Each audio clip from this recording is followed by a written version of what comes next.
bonjour à toutes. C'est vrai que la mobilité est vraiment d'actualité actuellement. D'ailleurs, vous êtes sans doute la future loi sur l'orientation de la mobilité qu'on appelle l'homme, que Elisabeth Borne, ministre des Transports, va d'un moment à l'autre publier.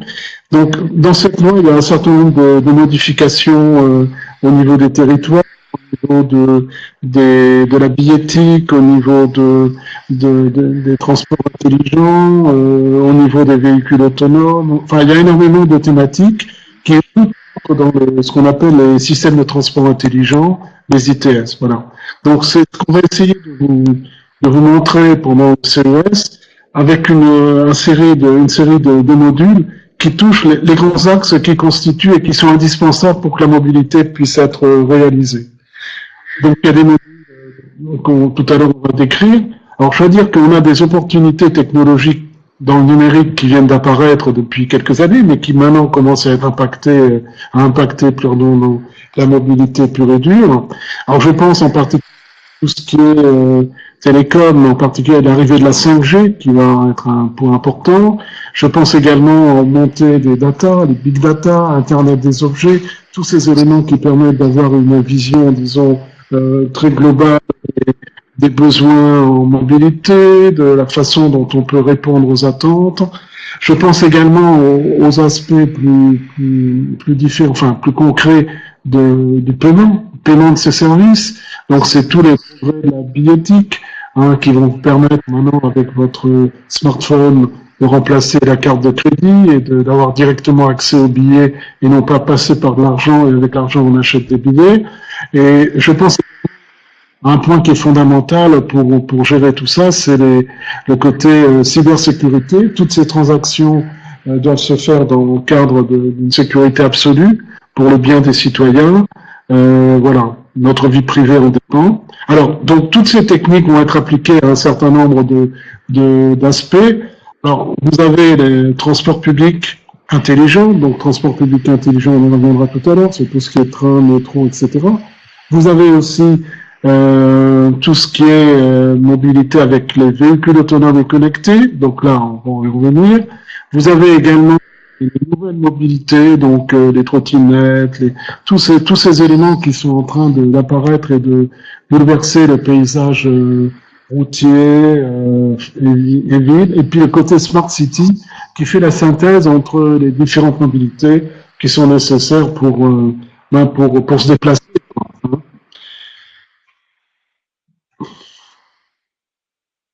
Bon, très bien. Merci Gérard pour cette information. Très bien. Je vous propose maintenant de vous présenter effectivement les formations courtes, ainsi que la particularité concernant le TOPS et les mobilités. Alors bien sûr, les formations sont très axées sur les nouveaux métiers que permettent ces nouvelles techniques liées à la mobilité. Et donc chaque fois, on essaiera de faire un petit point là-dessus. Donc un des modules assez importants là qui est mis en avant sur les formations courtes de 2 à 4 jours, c'est les systèmes de transport intelligent, mobilité, enjeux et stratégie. Donc là, cet aspect juridique va vous permettre de voir devant vous les différents pairs qui ont travaillé d'un point de vue juridique sur la nouvelle loi de la mobilité et qui vous permettront de dialoguer, qui vous permettront de montrer les attentes et les réponses au niveau des territoires, des villes, aussi bien petites que grandes, que cette loi va apporter. Bon, les enjeux, sont importants parce que d'un point de vue économique, il était clair que plus la mobilité va être acceptée et intelligente, plus la société sans doute aura une activité plus riche d'un point de vue économique. Également, d'un point de vue stratégique, vous verrez comment se situe la France dans ces techniques par rapport au reste de l'Europe et au reste du monde, et les attentes. Voilà. Donc là, c'est les attentes de l'Europe, puis finalement, par une normalisation, rendre maintenant interopérable en quelque sorte la mobilité, technique de mobilité au niveau européen et même mondial. Voilà. Alors, un autre aspect important, c'est les télécoms. Les télécoms permettent donc maintenant à des voitures autonomes et tout ça de communiquer entre elles, de communiquer avec l'infrastructure, hein. Dans les villes intelligentes, il y aura possibilité de savoir en permanence l'évolution de la mobilité dans les carrefours, plus ou moins intelligents. Donc on pourra réguler davantage la circulation. Les aussi la localisation, hein, donc, puisque c'est communication et localisation le titre du module. Donc à tout moment, on pourra savoir où se trouve le vélo, la trottinette, enfin, voilà. Et donc on pourra faire des services un peu différents, adaptés au cas par cas, aux attentes de chacun. Bon, mobilité de service, alors là c'est le grand sujet à la mode, qui est pour nous, télécom, qui travaillons beaucoup numérique, est un enjeu important, hein. Donc on va vous décrire. C'est un module assez important puisqu'il a lieu pendant 4 jours et donc il vous décrira les différentes techniques à la base de la mobilité à ce service, hein, et puis également des applications de mobilité à ce service en France et dans le monde. Voilà. Alors qu'est-ce que la mobilité à ce service? C'est remplacer la voiture, hein, par des moyens de transport que vous pourrez utiliser, que vous ne posséderez pas, mais que vous pourrez utiliser grâce à un pass électronique, un peu comme le pass Navigo actuellement, mais que vous pourrez utiliser sans problème avec différents modes. Donc aussi bien le taxi que le véhicule autonome, que la navette autonome, que le TER, le train, voilà. Donc c'est surtout dans les villes et aux périphéries des villes que c'est en train de se développer. Donc c'est un axe très très fort, hein, puisque les pays nordiques qui sont très en avance sur nous, sur le numérique, commencent déjà à l'exploiter. Donc nous, en France, il y a un certain nombre d'applications qui ont lieu, des villes, des régions. Donc on vous décrira tout ça. Donc pour arriver à les outils indispensables pour mettre en place cette mobilité à ce service, qu'on appelle le MaaS, c'est les data, le big data, tous les algorithmes d'intelligence artificielle qui sont nécessaires, et bien sûr les règles d'utilisation de ces data avec ce qu'on appelle l'open data, donc c'est-à-dire l'ouverture des données, aussi bien des collectivités que des opérateurs de transport public privé, pour arriver à avoir une plateforme d'intermédiation qui vous permet donc, à partir de l'endroit où vous êtes, de choisir votre point d'origine, point de destination, pardon, en utilisant différents modes de transport, dans la mesure où vous avez indiqué l'heure de départ, l'heure où vous voulez arriver. Donc c'est le suprême comment dirais-je, du choix, puisque vous choisissez vos modes et le prix est finalement un prix fixé mensuellement. Donc il y a un modèle économique assez important. Alors c'est le règne des startups, hein, qui sont plus ou moins importantes, hein, qui ont plus ou moins. Donc on va vous les présenter, les faiblesses, les enjeux. Donc c'est un module très nouveau. On est le seul à l'avoir en France et c'est vraiment très très porteur d'avenir. Et d'espoir pour un certain nombre de citoyens qui habitent en périphérie des villes. Voilà. Un autre point important, c'est le paiement de ces services. Tous ces services, il faut les payer. Donc là, on tombe sur les aspects qu'on appelle billettique, télébillettique. Donc là, on voit évoluer les moyens. Avant, il y avait une carte orange, une carte bleue, une carte. Maintenant, c'est le smartphone qui va remplacer tous ces moyens de paiement. Alors tout ça en sécurité, bien sûr, hein, en cybersécurité, ça permet de s'affranchir d'un certain nombre de guichets de banque, d'un certain nombre de guichets de vente de billets. Donc directement, vous aurez accès à la mobilité, aux services, au covoiturage. Enfin, voilà. Donc c'est un point très important qui se développe beaucoup. Je voudrais dire qu'il y a beaucoup de demandes parce qu'il y a beaucoup d'emplois là-dessus. Hein, tous les opérateurs de transport ou de mobilité au sens large recrutent, font des expérimentations dans différentes villes en France, la région Île-de-France aussi. Enfin, il y a tout plein de créneaux très intéressants, des créneaux techniques, bien sûr, hein, mais aussi des créneaux organisationnels, marketing, quelle politique billettique on va faire. Enfin, ça c'est un gros problème que les villes ou les territoires, ou les communautés de communes, enfin, commencent à s'emparer pour essayer d'avoir des solutions, disons, intéressantes. En particulier, vous voyez, ce qu'on voit apparaître, c'est non pas un forfait mensuel, mais le paiement à l'usage. Le paiement à l'usage, c'est comme avant, on avait des tickets pour chacun des modes de transport. Donc, on revoit un peu à ça. On n'aura pas des tickets pour chacun des modes, mais on ne paiera qu'en fonction de ce qu'on aura utilisé. Donc, ça coûtera pour les collectivités beaucoup moins cher. Enfin voilà, donc toutes ces approches, on vous les décrira avec des témoins réels, hein, des gens qui ont été sur le terrain ou des responsables de territoire. Voilà. Alors après, le point important aussi, tout ça, il faut le faire en sécurité. Donc j'ai parlé de cybersécurité. Hein, bon, là, c'est des problèmes un peu plus techniques, mais ô combien d'actualité, hein, quand on voit les problèmes que posent les données qui sont plus ou moins piratées par un certain nombre de GAFAM et tout ça, paraît-il, hein, mais bon, je ne vais pas faire de conflit avec ces gens-là. Mais voilà, donc là, on a tout un aspect cybersécurité qui est décrit, hein, et aussi, puisqu'on parle de sécurité, on va aborder la sécurité pour les véhicules. Hein. Vous savez qu'il y a de plus en plus de véhicules plus ou moins autonomes qui commencent à apparaître, hein, avec des informations. Donc là, c'est assez important de se positionner, comment vont être ces véhicules dans le futur, comment on peut les sécuriser davantage, quels sont les types d'accidents qu'on peut éviter, comment on arrive avec des tableaux de bord un peu particuliers, disons, à améliorer la façon dont vous allez conduire, hein, pour conduire en sécurité. Alors, aussi bien pour les voitures que pour des trains, voilà, il y a tout un côté, comment dirais-je, ergonomique, hein, qui est abordé, donc un côté facteur humain, voilà.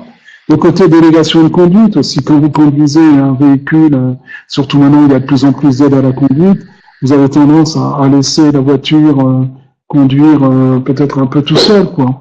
Et donc là, reprendre la main parce que la voiture a un obstacle, une difficulté qu'elle ne sait pas résoudre, comment vous pouvez être capable, d'un point de vue cognitif, de reprendre. Voilà, c'est tous ces travaux qui sont mis en avant. Également, on va montrer des analyses assez sur des véhicules autonomes aux États-Unis et même en Europe qui ont eu des accidents pour vous montrer le pourquoi, le comment. Donc, à la fin de ce module, vous aurez une vision assez totale de tous les problèmes sécuritaires. Voilà. Alors après, bon, il y a un module qu'on a baptisé véhicules autonomes et connectés. Donc là, c'est très à la mode, on parle beaucoup de ces problèmes. Chance d'avoir différents intervenants qui sont des gens qui connaissent très bien ce côté-là, disons, et qui vous montreront dans le véhicule autonome les différentes fonctionnalités. Hein, comment on construit un véhicule autonome, quels sont les éléments constitutifs, comment les capteurs plus ou moins intelligents dialoguent entre eux, ils nous montreront leurs forces, leurs faiblesses. Hein. Alors là aussi, bon, on rejoint les problèmes de data, les problèmes de cybersécurité, puisque les capteurs de ces voitures récupèrent des données. Ces données sont utilisées par les constructeurs de voitures pour faire de la maintenance prédictive, hein, et donc savoir à l'avance les faiblesses de votre voiture et pouvoir y remédier. Si les data permettent de savoir à tout moment au endroit où se déplacent les voitures, l'état de la route, enfin il y a toute une série d'approches qu'on va vous installer pour montrer que le véhicule autonome, ce n'est pas que le véhicule tout seul, hein, c'est le véhicule sur une infrastructure. Donc l'infrastructure, la route devient elle-même intelligente, dialogue avec le véhicule. Voilà, donc tout ça c'est un point qui va être développé, ce qui vous permettra de voir avec les évolutions dans les 20 prochaines années des véhicules autonomes, différents niveaux d'utilisation, d'usage en particulier. Hein. Et donc vous verrez un peu, on termine ce séminaire dans des usages envisageables et envisagés d'ailleurs, des véhicules autonomes dans le monde. Voilà. Donc là, et vous aurez des pionniers des véhicules autonomes, puisque en France, on a développé ça depuis très longtemps dans un certain nombre de centres de recherche. Mais malheureusement, les industriels français n'ont pas suivi. Mais là, on vous montrera toutes les solutions et les tendances nouvelles et les industriels qui sont présents sur le marché et les embauches qu'ils font, puisque bon, vous aurez des contacts directs avec eux, puisqu'un certain nombre interviennent. Là aussi, c'est des créneaux où il y a beaucoup d'emplois potentiels à la clé. Et enfin, en mobilité intelligente dans la ville, on parle beaucoup de villes intelligentes. Hein, donc, ces villes intelligentes font la synthèse un peu de tout ce qu'on a vu, puisque dans les villes, on trouve des voitures intelligentes, on trouvera des trottinettes, tout ça. Et donc, ces flux de mobilité, il faut les calculer, il faut les optimiser pour éviter qu'il y ait moins d'accidents, que les parkings soient plus intelligents. Enfin, tous ces aspects-là vont être régulés grâce à l'intelligence artificielle, le big data. Vous voyez, ça vous permet de reboucler sur le premier module. Voilà. Gérard, je reprends la main. Je te remercie pour tous ces détails sur les différents modules. En fait, ces différents modules, donc traités lors du cursus du CES, sont également accessibles individuellement à la carte en formation courte, hein, pour ceux qui ne veulent qu'une formation très spécifique, thématique, sur l'un ou plusieurs de ces objets. Hein, donc des formations courtes de 2 à 4 jours. Mais évidemment, l'ensemble de ces 8 formations courtes aussi compose en partie le CES. Et vous avez également un MOOC en e-learning qui peut aussi servir de prérequis pour une bonne mise à niveau et une bonne accessibilité au CES dès le démarrage. Donc là, c'est Challenge et enjeu de la mobilité 3.0 et le 4.0 est en cours, hein, de mise à jour. Voilà, donc ce sont des contenus pédagogiques innovants et en ligne qui sont obligés d'être réactualisés au fil de l'évolution, évidemment, technologique et macroéconomique. Voilà. Et surtout, ça permet de vous donner une vue globale, disons, de tout ce qu'on met derrière le mot mobilité, quoi. Donc, il y a des aspects sociaux, des aspects techniques, des aspects, disons, un peu plus socio-économiques, c'est vrai, mais des aspects économiques, voilà. Donc, c'est intéressant ce MOOC de dessus. D'abord, c'est gratuit. Hein. En plus, ça vous permet de mettre le pied à l'étrier, de voir si comment vous voulez vous positionner dans ce créneau qui est en plein. Hein. Il faut savoir que ici, à Télécom, on reçoit beaucoup de demandes d'entreprises qui veulent embaucher des gens pour s'occuper de plans de transport dans les villes et qui ont besoin d'avoir des données provenant de Big Data pour les assembler, qui veulent mettre en place des systèmes, comme je disais tout à l'heure, billettiques. Donc, c'est vraiment un créneau intéressant. Alors, le MAS, n'en parlons pas, mobilité à ce service. Alors là, on demande des gens de data analyse, des gens qui connaissent un peu le big data, des gens qui connaissent un peu toutes ces techniques numériques. Et là, c'est un créneau en pleine expansion puisque toutes les collectivités souhaitent mettre en place ce système. Voilà. Alors bon, je dirais également que on a sur le site de Télécom Évolution, on a mis un certain nombre d'interviews comment dirais-je, d'acteurs importants, hein, qui sont des acteurs essentiellement industriels, qui pourront vous montrer un peu les applications, qu'est-ce qu'on peut envisager de faire avec telle ou telle technique. Et finalement, eux, c'est des bons relais si vous cherchez un emploi, vous vous spécialisez ou changez d'emploi. Voilà. Donc le CES, en fait, est un certificat d'études spécialisées. Donc là, sur la thématique des systèmes de transport intelligents et mobilité. Donc l'objectif est de répondre aux besoins émergents, hein, des nouvelles compétences dans ce domaine, en gestion de projets ITS et mobilité. C'est un titre d'école, un titre délivré par l'école d'ingénieurs IMT Atlantique. Donc, c'est une des 3 grandes écoles d'ingénieurs françaises et de renommée internationale, au classement international de Shanghai et THE. IMT Atlantique dépendante de l'Institut Mini Télécom. Voilà. Donc, la durée du CES est de 22 jours. Le 0,5 est pour la demi-journée de soutenance du mémoire technique. Voilà. Donc, le cursus est réparti sur 8 mois, à raison de 2 à 4 jours par mois.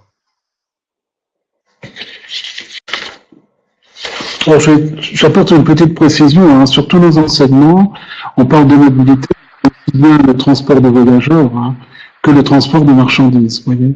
Donc, on parle de camions intelligents, hein, on parle de voitures intelligentes, bien sûr, mais on parle aussi de trains intelligents, hein. Donc, en matière ferroviaire, vous avez les transports de marchandises qui se développent maintenant, puisqu'il y a des trains intelligents qui sont des wagons intelligents et des trains autonomes qui commencent à être étudiés dans un certain nombre de nos laboratoires, de la SNCF aussi.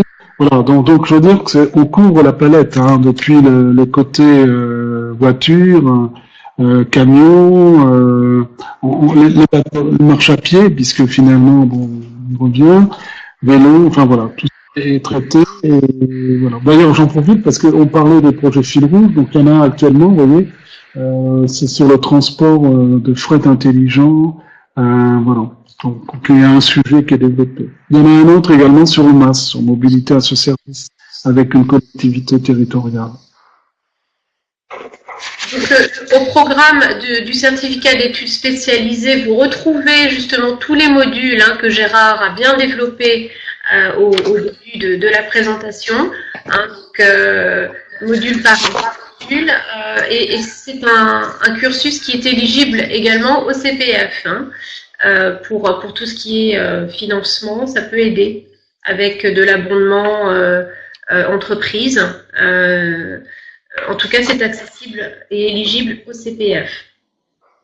Alors, au niveau des métiers préparés, ils sont divers. C'est sûr qu'il y a en fait beaucoup de métiers au sein des collectivités territoriales qui sont de plus en plus mobilisées autour des questions de mobilité. Donc, responsable logistique urbaine, chef de projet nouveaux services de mobilité, responsable système d'information transport, chef de service Open Data, transport et mobilité, voilà, pour ne citer que ceux-là, ces postes-là au sein des collectivités territoriales. Après, au sein des opérateurs, transporteurs, constructeurs ou équipementiers, vous avez des métiers tels que architecte réseau télécom, qui sont également concernés par l'ITS, ingénieur informatique embarqué, data analyst, data scientist, on les retrouve partout. Gestionnaire d'infrastructure, donc là pour ces corps de métier, il y a le responsable billettique, responsable exploitation et sécurité. Et alors dans les SS2I, au sein des SS2I ou conseils en ingénierie, là il y a de nombreux postes, développeurs de solutions de mobilité intelligente, ingénieur système de régulation dynamique de trafic, voilà, pour ne citer que ça.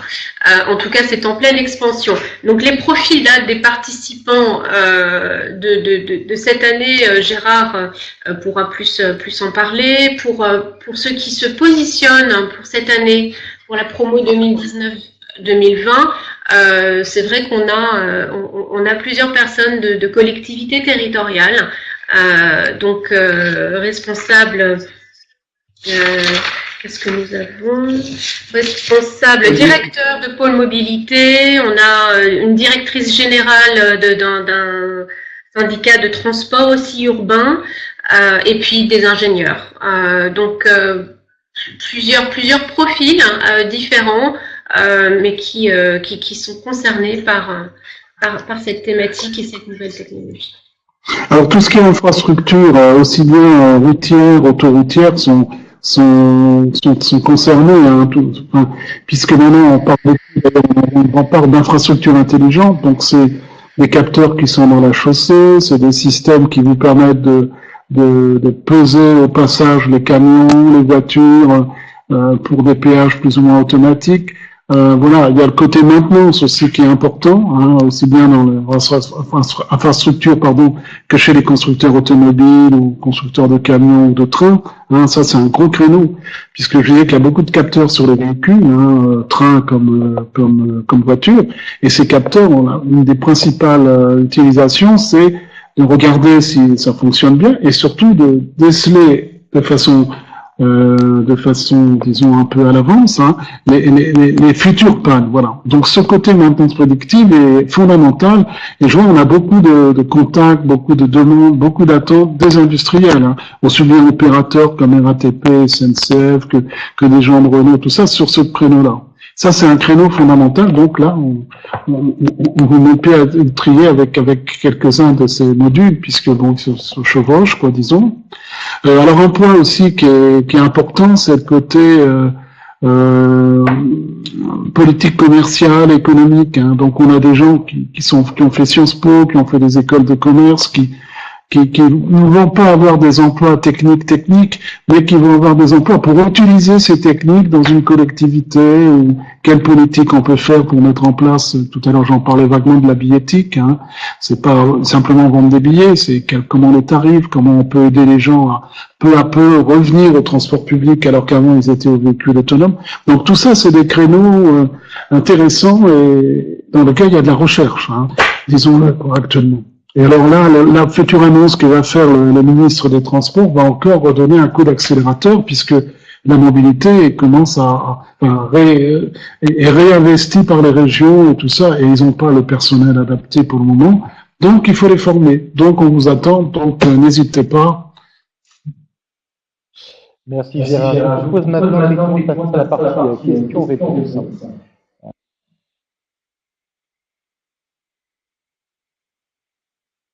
La première question est toujours la plus dure. Hein. Alors, j'en ai eu effectivement.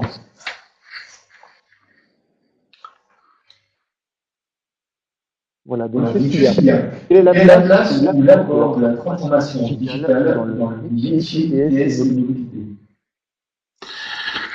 Ben, c'est une vaste question, hein, parce que le digital, ça touche un peu tout. Hein, ça touche. Tout à l'heure, on parlait de data, de big data, mais à l'origine, il y a les capteurs qu'on appelle maintenant Internet des objets. Hein, ces capteurs vont vous donner directement des données, hein, d'abord analogiques, puis après ça va être numérisé. Donc, avec des données numériques, vous pouvez les stocker plus facilement, vous pouvez les travailler, vous pouvez faire des fichiers, vous pouvez directement optimiser, quoi, disons, hein, et ceci pratiquement en temps réel, quoi. Donc, alors les applications de ces capteurs sont très variées. Hein. Ça peut être aussi bien pour un véhicule autonome, nous permettre de circuler plus ou moins librement, hein, sans conducteur. Ça peut être pour un train. Tout à l'heure, je parlais de projets qui sont en cours. Hein. C'est pas encore arrivé sur le marché, mais c'est en cours. Des trains sans conducteur. C'est aussi avoir non plus une carte de paiement ancienne là, qui peut être trafiquée assez facilement. C'est payé par votre smartphone, vous voyez. Les télécoms, maintenant, c'est entièrement du numérique, c'est pas de l'analogique. Donc, l'arrivée de la 5G va multiplier par 4 ou 5 ou 6 ou 10 les possibilités de suivi de voiture avec précision, les suivis d'état de la voiture. Enfin, on touche un peu tous les domaines. Et je terminerai par la ville, où c'est la fusion, parce qu'avec la numérisation, vous pouvez avoir des caméras numériques pour surveiller la ville, la circulation. Enfin, bon, c'est assez riche, hein, c'est fondamental. Et c'est ça la grande nouveauté de notre CES, hein, le numérique. Merci Gérard pour votre réponse. Alors j'ai effectivement d'autres questions que je vais assembler. Une première question concerne le volume de travail représenté par la réalisation du mémoire professionnel et puis éventuellement une perception concernant la période à laquelle on peut pour la pratique. Alors pour le projet Fil Rouge, il y a plusieurs possibilités. Souvent, souvent, c'est pas toujours le cas, hein. C'est des personnes qui sont en entreprise, qui travaillent sur un sujet que l'entreprise propose, hein, et que les enseignants du CES acceptent de suivre, disons. Donc là, il y a un travail qui va durer sans doute plusieurs semaines si on met bout à bout tous les jours. Hein. Peut-être, à mon avis, il y a bien 3 semaines de travail si on met bout à bout les temps que vous allez passer à droite à gauche, disons, hein. En plus de notre CES, hein. C'est du travail personnel. Alors on a des contacts, on a des contacts nous avec les élèves, on les aide. Là, vous voyez, j'en ai un lundi après-midi, voilà, pour avancer. Donc ils sont pas isolés, on leur met à disposition. Nous on a une plateforme TerraLab, la Big Data, qui est assez importante. Donc on peut, si l'élève est intéressé, s'il veut s'y mettre, hein, bien, on peut mettre cette plateforme à disposition avec des ingénieurs de recherche qui peuvent l'aider. Donc voilà, donc c'est très ouvert. Hein. Bon, alors après, je vous devais le présenter devant un petit jury, hein. Voilà. Et donc, une fois que ça a été labellisé par le jury, vous avez votre diplôme, votre certificat avec un label de grande école. Hein. Donc, en termes d'emploi, c'est quand même assez important. Alors après, l'autre question, c'était... L'autre question concerne effectivement la période pour candidater à la première session. Ah ben, c'est des moments, hein. Si vous voulez rentrer, n'hésitez pas, hein.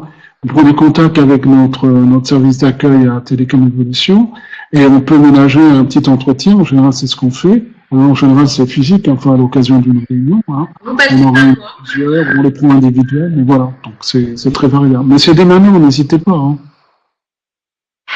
Je suis votre service d'accueil personnalisé.